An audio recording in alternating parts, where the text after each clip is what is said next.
Hey there, friend. Welcome back. I'm Ben, a big thinker and deep feeler who is simply trying to live life to the fullest. I really just want to get the most out of this beautiful opportunity that we have. For me, that means feeling connected to myself, connected to others, having meaningful relationships, but also feeling connected to the bigger picture, to nature, to the flow of life, and just how I fit into this grand scheme of things. For me, this is really about feeling truly alive. Feeling truly alive, but also having a greater impact as well. I want to experience joy in my life, in all the moments, but I also want to feel like I'm contributing to the whole. Like when I leave this earthly plane, it is better for it. So, with that, thanks for being here. I would invite you to subscribe if this is something that feels good to you. And something I'm going to talk about today, I kind of want to introduce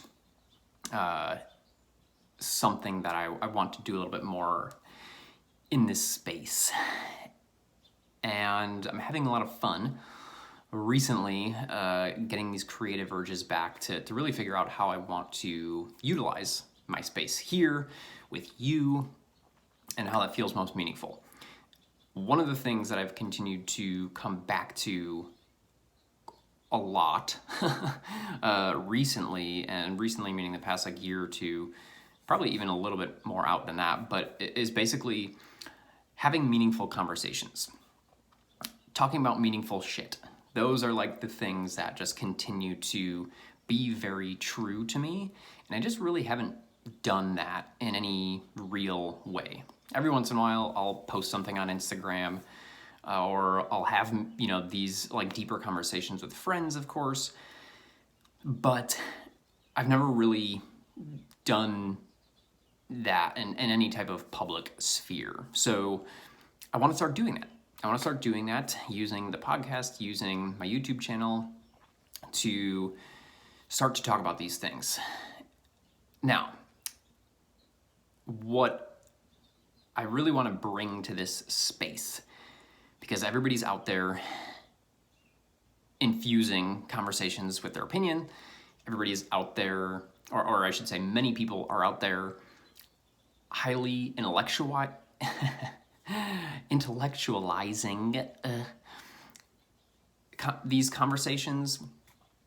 My goal, my intention is to come at these really meaningful, important concepts, topics, conversations, etc., from a deeply grounded place, rooted in heart. This is what I think is really cool about big thinker, deep feeler, is that I believe myself and many of you have the ability to not only think intellectually about something, but to come back to your heart in that conversation. And this takes a lot of fucking work. It is really, really difficult to be grounded in that. And that's going to be part of the conversation today, actually. Which I guess with that, why don't we just jump right into what it is. I'm going to be talking about why we're so divided, specifically as a country in the United States. Now, this goes to people as a whole, humans in the collective, but I specifically want to talk about what I know the most, which is the situation in the United States. And this isn't going to be a highly politicized conversation, but politics will be involved. But it's more so because that matters, right? Because that's essentially what creates this division. I am going to use a very specific example that is current to May of 2022 as well, that really has continued to bring this up for me, but we'll get to that. So my theory that I feel pretty strongly about why we are so divided is, and this, by the way, is not like anything groundbreaking or innovative, but essentially that the reason we're so divided is because we do not have the ability to think critically anymore, as a collective, at least. Or it is greatly, greatly diminished. Now, most people would stop the argument there, or the theory there, and, that would be it, right? We don't have the ability to think critically. Now, I think that's very, very true, but I think there's even another layer that we need to talk about. And that is that, why can't we think critically?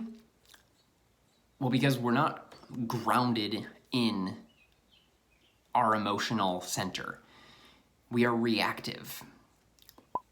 Now, technology and the way things that are set up these days in terms of social media channels and things like that enable this emotional reactivity rather than a well thought out response to sit with something, to process something, and then to respond in a meaningful, intentional way. We are just enabled to react, to just punch back, to come from this place of fear, essentially, is what most of this emotional reactivity is rooted in. And there it ends. And it's just this constant back and forth where, we're both sides, so to speak, are just throwing punches and no real movement is made. Now, this is totally understandable. I'm a human. I have this emotional reactivity just like anybody else. I've talked about this before, and I will continue to bring it up in these conversations because it matters. If I can do this, then so can you. And the reason I say that is because I'm incredibly emotionally reactive. I am a very passionate human being, which has a lot of beautiful, beneficial pieces to it, but it can also be kind of dangerous if I'm not careful. And all that I mean by that is that I have very intense reactions to things. Now, what I try to do, and that I think that most people don't do, and I fail at this quite a bit, is noticing that emotional reaction, and rather than immediately putting that out there in the world, acknowledging it and being like, that was intense. Let's see if we can sit and process this and try to see things or feel things from different perspectives, different angles. So that's kind of the high level here, is that we can't think critically. We continue to have this back and forth that is just that, because it's just based in emotional reactivity.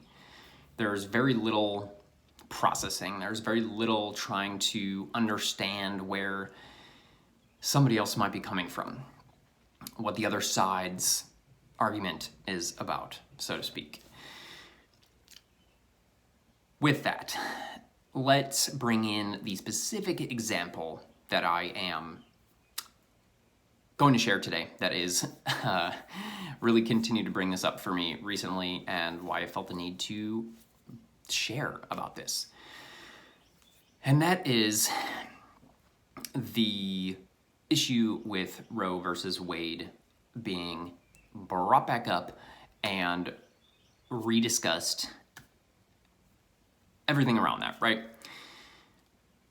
Again, the purpose of this conversation is to not get political.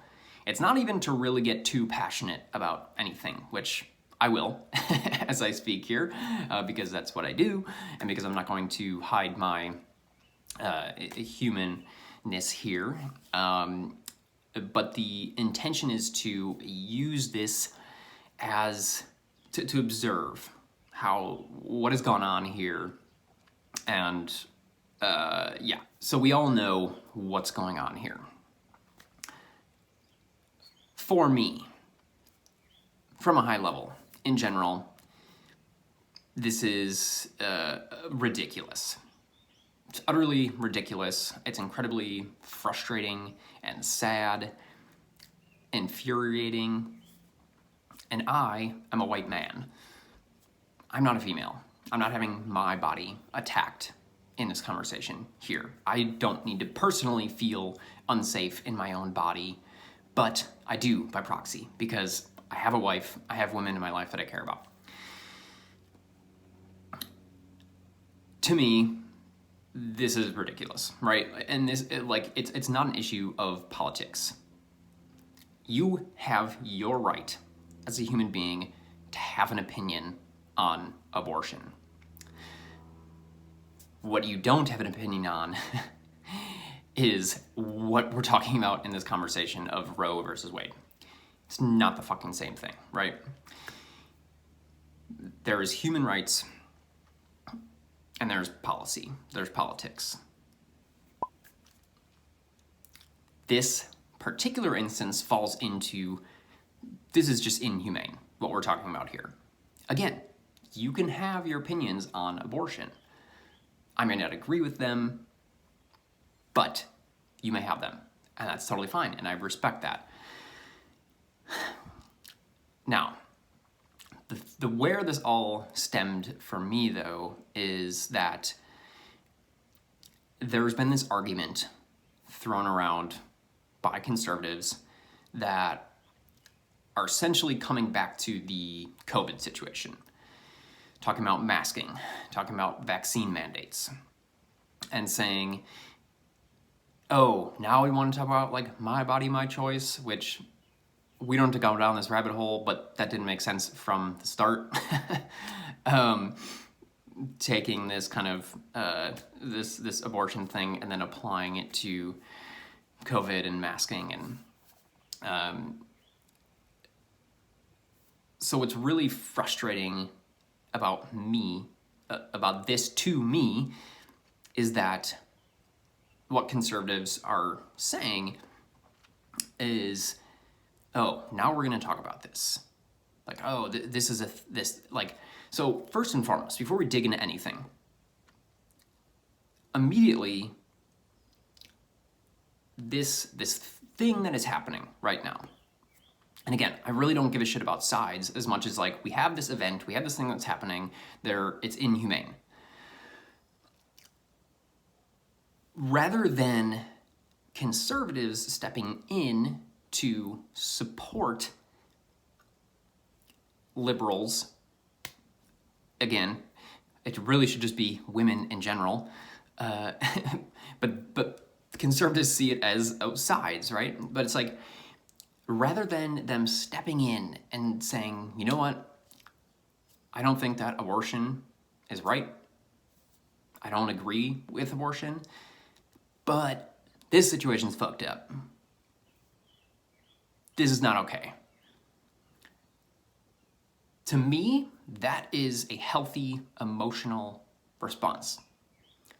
That is collaboration. That is understanding that we don't all have to see things from the same point of view. We can have differing opinions, but we are still going to, at the end of the day, be there for fellow human beings. Be able to put down our swords and say, you know what, this is fucked.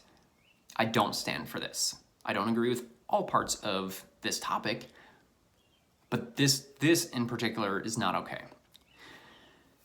And instead of doing that, what many conservatives have done, this argument that I continue to see repeatedly that pisses me off, is putting this next to this conversation about COVID and masking and even vaccine mandates, and saying, oh, now liberals want to talk about this. Here's the thing. these are two incredibly different situations. Now, hang with me if you don't agree. These are two very different situations. They do both involve human bodies. I'll give you that much. But that's where the similarities end. Because the Roe versus Wade thing that we're talking about here is we're talking about a woman's body, a human body that will literally be put in jeopardy and sentenced to death in certain situations.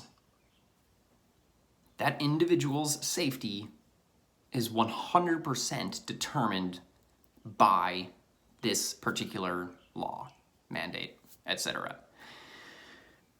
Whereas on the other side of the scale these scales that we're balancing here, now, is there an individual repercussion in the COVID situation of a mask, eye roll, or vaccine complex? Yes, there is an individual effect. But guess what else there is? There is a collective effect. Now, real quick, disclaimer here before I kind of finish off this piece of it is I actually can see where people are coming from when it comes to COVID and the complexities of what, specifically vaccines, not a mask. I don't, like, if you're bitching about wearing a mask, you're an entitled asshole, quite frankly. And this, again, I'm not coming from like a liberal standpoint. I'm just saying that doesn't make any sense. Like, if that's something that you're complaining about and it could potentially be saving lives, then you're delusional. Like, you have, you're just really focused on the wrong things, because that's a minor inconvenience if potentially what you're doing is saving lives. Now, that said, the vaccine thing does get a little bit more dicey. Why? Because that does affect an individual body. That does. I've had chronic health issues. My wife has had chronic health issues. I have friends that have had chronic health issues. It is very scary to put something else in your body when you don't know how your body is going to react to it.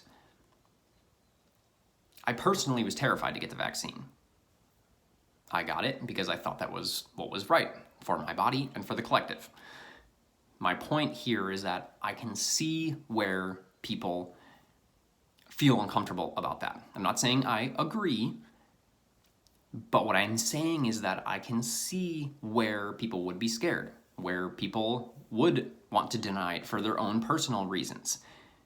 I don't think that's necessarily right, but I can see that side. So, with all that said, at the end of the day though, COVID situation and asking you to do something with your body was because that it was decided that that was right for the collective. Was it? I mean, again, right, like there's so many offshoots of, we don't truly know. Like, yes, science tells us that, but you know, plenty of people that are on the other side of things would tell you that's not the case or whatever. But the point is, there were collective repercussions involved in the COVID situation. There are not collective repercussions involved in the abortion situation. You're conflating two very different situations when you're saying, oh, now it's my body, my choice. It's completely different. It's not the same thing. So, to kind of wrap this up, a step back from the specific argument a little bit. So to me, that's frustrating, right? It's frustrating to see people using this. They, rather than supporting a fellow human being, they are twisting this thing into, ooh, now I see an in. Now I see a way that I can get my words in, get my opinion in, and show them why they are wrong. Show them where they fucked up. Rather than coming to their aid and feeling into the fear of women everywhere. This is why we are divided. We react emotionally.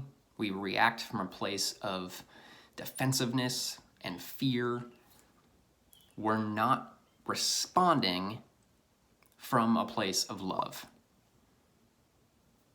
We're not taking the time to consider other sides than our own. And until we can do that, in my opinion, we're going to continue to have this back and forth, jab for jab, little to no progress made, everybody feeling slighted. If everybody's acting from a place of defensiveness, when does that move? If you're in a partnership, if you're in a relationship, a romantic one, and you have a fight with your partner, and you guys are both defensive, how much progress is made?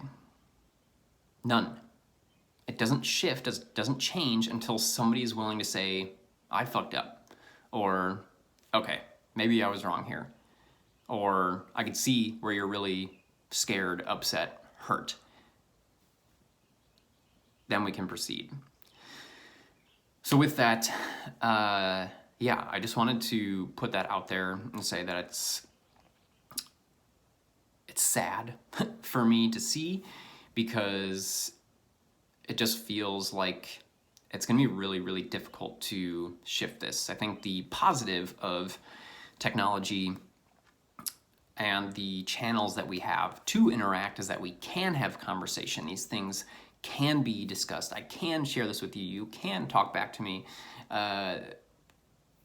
Beautiful things can be spread as well. So I'm definitely not coming from a place of social media is negative, all this is bad, bleh. But it is messy, and it is necessary to have these conversations. And it's going to be painful, it's going to be difficult, it's going to be hard, but we need to have this kind of grounded discourse and able to move forward. So with that, thank you for sharing the space with me here. Thank you for listening with an open mind and an open heart, because that's what we need going forward. I don't claim to be right. I don't claim to have looked at all of the angles myself, but I do think that I am sharing from a place that is of relative groundedness, and I really, really just want to have these conversations with you. So thanks for being here. Thanks for hanging out. I would say if you feel pulled, shoot me a comment below. What of this spoke to you? What do you totally agree with? What do you definitely disagree with? And I ask you to respond with love. I'm totally fine if you don't agree, but please take a moment before responding, and I'll be happy to hear from you. Thanks, y'all. Much love. Benjamin.